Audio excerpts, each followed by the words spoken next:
Olá, bom dia, Deus te abençoe nesta quarta-feira, dia 6 de março.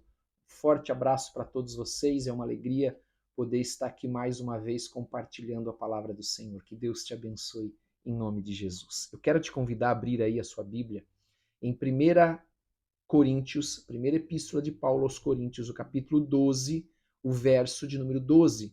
Nós vamos ler agora esta porção, onde na sua Bíblia, possivelmente, a epígrafe diz assim: a unidade orgânica da igreja. A unidade da igreja.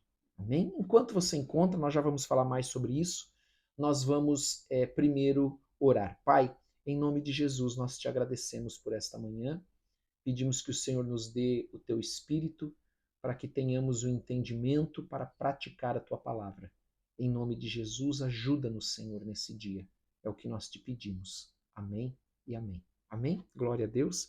Então, nós vamos ver agora o capítulo 12. Paulo vai continuar falando sobre esse tema, que ontem eu falei um pouquinho sobre isso, né?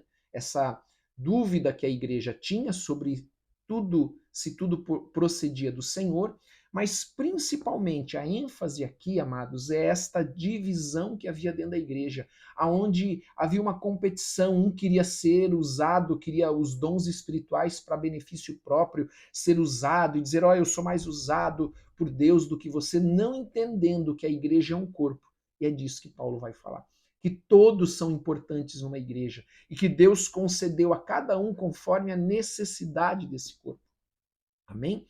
Então, no capítulo 12, verso 12, nós vemos assim: porque assim como o corpo é um e tem muitos membros, então cada membro, como nós somos um corpo e um corpo tem muitos membros, a cada membro é dada a capacidade, o dom, podemos dizer assim, para que ele exerça a sua função, para que ele possa funcionar ou trabalhar da melhor forma possível para o bem-estar de todo o corpo. Então ele diz: e todos os membros, sendo muitos, constituem um só corpo. Assim também com respeito a Cristo.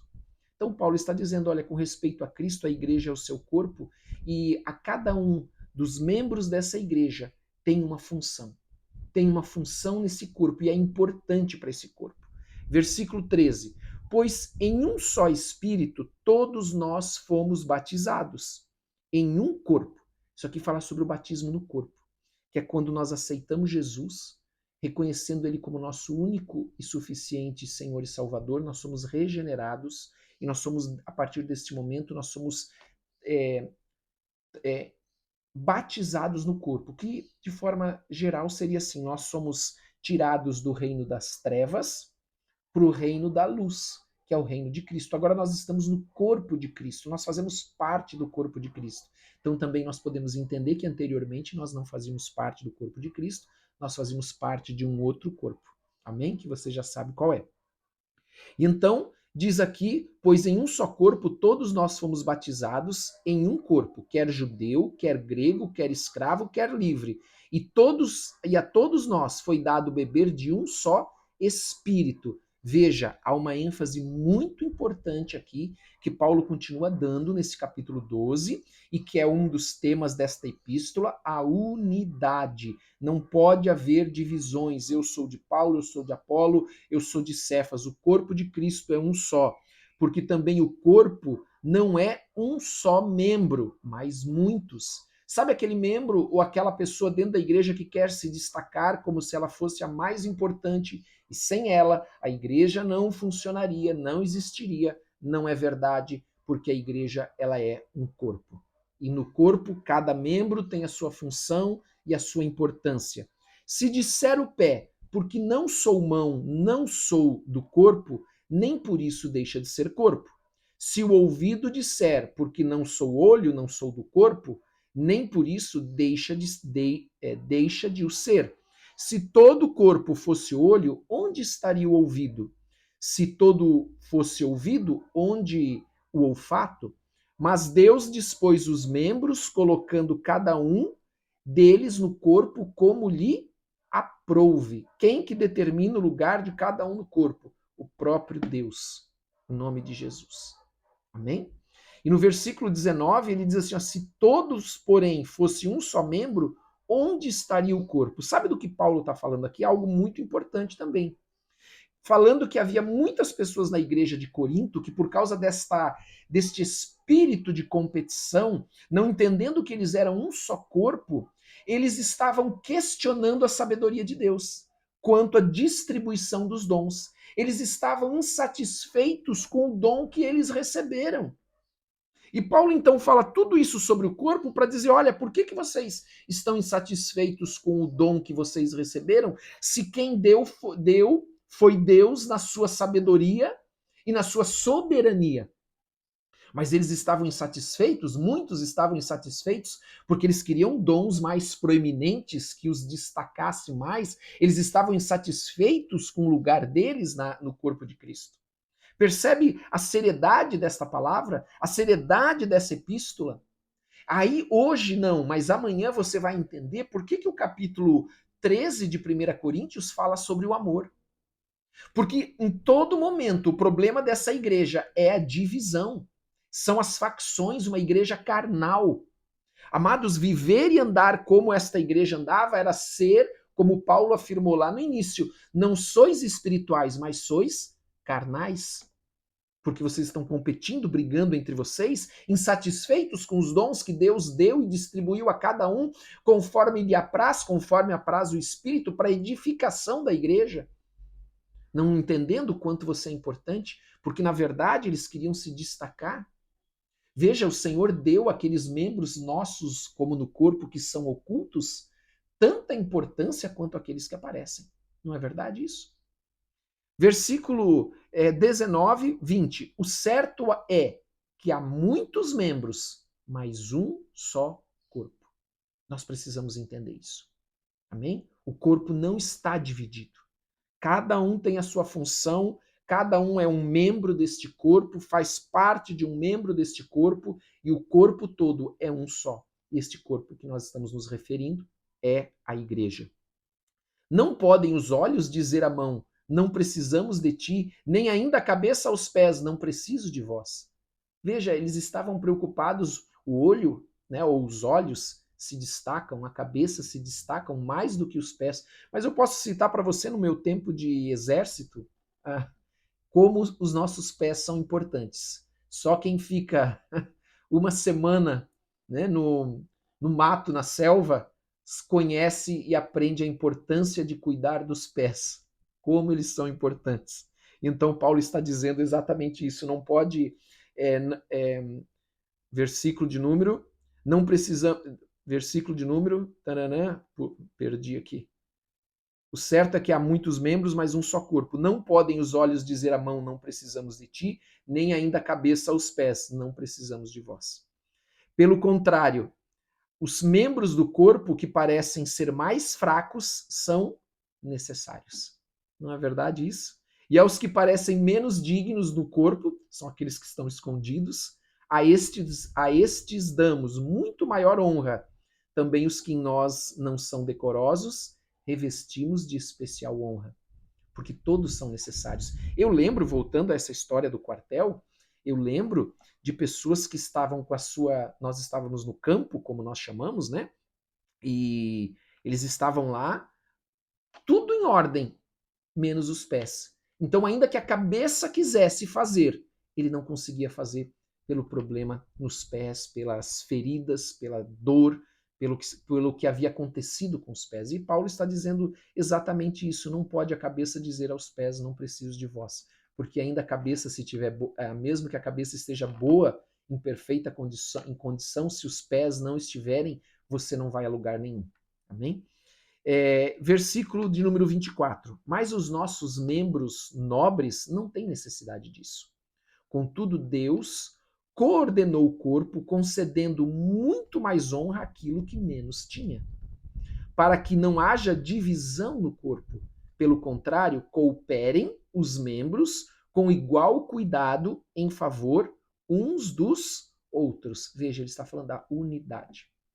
Nós precisamos andar em unidade, em nome de Jesus. Versículo 27. Ora, agora ele traz isso falando sobre o corpo.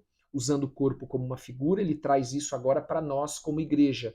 Ora, vós sois corpo de Cristo e individualmente membros desse corpo. A uns estabeleceu Deus na igreja, primeiramente apóstolo, em segundo lugar profetas, em terceiro lugar mestres, depois operadores de milagres, depois dons de curar, socorro, governo, variedade de línguas. Então Paulo aqui cita alguns dons também que existem dentro da igreja, que são importantes dentro da igreja, mas que nem sempre são tão vistos. Como aquelas pessoas que fazem parte, vou citar um exemplo de um ministério, o ministério de intercessão. Ele não aparece, mas como ele é importante para a igreja, um ministério de intercessão que ora pelo pastor, pelos pastores, pelos ministérios, pela igreja. Como é importante o ministério de intercessão. Ela não aparece, mas ela é fundamental. Versículo 29, porventura são todos apóstolos, ou todos profetas, ou todos mestres, ou operadores de milagres? Têm todos dons de curar? Falam todos em outras línguas? Interpretam-nas todos? Ou seja, Paulo está dizendo, não são todos que falam em línguas, não são todos que interpretam, não são todos que têm o dom de curar, são alguns para cumprir a função, para que o corpo seja edificado, porque se todos curarem, o corpo só vai ser edificado naquela área, e as outras áreas? Como serão as outras áreas? Se não tiver ali alguém com o dom de mestre para ensinar a palavra, para que a igreja seja edificada, veja a importância do ensino, a importância de alguém que ensine a palavra para que o corpo, para que a igreja não seja enganada, não vá para um caminho que não é o caminho do Senhor. E é isso que Paulo está fazendo aqui como um apóstolo, mas também como um mestre, alguém que tinha muito conhecimento, o dom do ensino, ensinando aquela igreja que todos são importantes, que este espírito de confusão que a igreja, ou de divisão que a igreja tinha deixado entrar dentro dela, estava criando divisões, facções, aonde um queria ser mais importante do que o outro, disputas de quem era mais espiritual. E no versículo 31, então diz, entretanto, procurai com zelo os melhores dons, e eu passo a mostrar-vos ainda um caminho sobremodo excelente. E amados, e agora, amanhã, nós vamos falar sobre este caminho sobremodo excelente, que é o amor. Ele é superior a todos os dons, mas nós não damos importância, sabe por quê? Porque em muitos de nós há esse mesmo espírito de Corinto, de competição. Quero me destacar. E o amor, amados, é humilde. Amém? Vamos falar sobre isso amanhã. Mas é contra esse espírito que nós estamos lutando. A igreja é uma só. A igreja é um só corpo. Amém? Vamos orar em nome de Jesus. E importante, a igreja como corpo, Cristo é o cabeça desse corpo. E como corpo, amados, há diferentes funções, mas ninguém é maior do que ninguém. Assim como no casamento, são diferentes as funções, nós falamos sobre isso. Mas o marido não é maior que a esposa, nem a esposa maior do que o marido. Diante de Deus são todos iguais. No corpo de Cristo é a mesma coisa. Todos são importantes, todos têm funções diferentes, porém são fundamentais. Um não é maior do que o outro. Por isso que Paulo falou que a uns Deus deu, que tinham menos honra, Deus deu mais. Para que não haja divisão no corpo. E agora ele vai falar sobre o maior dom, o amor, que é o maior dom de todos e que tem sido muito desprezado pelas igrejas, porque, como eu disse, dentro de muitas igrejas entrou este espírito de competição, esse espírito de disputa, quem é maior ou que igreja é melhor do que qual igreja, sendo que todas fazem parte do corpo invisível de Cristo. Amém? Desta igreja universal, invisível, espalhada por todo mundo. Então, este espírito está nas igrejas e nós precisamos retornar à palavra de Deus, em nome de Jesus. Amém? Vamos orar? Pai, em nome de Jesus Cristo, nós queremos te agradecer por esta manhã de quarta-feira, Pai, abençoada. Pedimos que o Senhor nos abençoe, que o Senhor fale conosco, que o Senhor ministre nos nossos corações nesse dia essa palavra, e nós queremos repreender das nossas vidas, do nosso meio, da nossa família, das nossas igrejas, repreender todo espírito de competição, de disputa, de divisão, em nome de Jesus Cristo. Pai, nós pedimos que o Senhor abençoe a todos, que o Senhor derrame da tua graça, do teu poder, que o Senhor abençoe as famílias com toda sorte de bênçãos, que o Senhor derrame do teu espírito, da tua graça e do teu amor. Enche os nossos corações com teu amor, com o amor do Espírito Santo, com o fruto do Espírito, que é o amor. Pai, nós pedimos que o Senhor abençoe os casais, abençoe os filhos nesse dia, abençoe as viúvas, os viúvos, os solteiros, as solteiras, em nome de Jesus Cristo. Que o Senhor derrame da tua graça e do teu poder, que o Senhor dê ordem aos teus anjos a nosso respeito e cubra as nossas vidas com o sangue precioso de Jesus. Pai, abençoa-nos, abre os céus e derrama bênçãos sem medidas, em nome de Jesus. Amém e amém. Glória a Deus. Deus te abençoe nesta quarta-feira. Tenha um ótimo dia em nome de Jesus. Não esqueça de dar like, de compartilhar e de colocar nos comentários o teu pedido de oração, porque nós estamos orando juntos com você em nome de Jesus. Um grande abraço.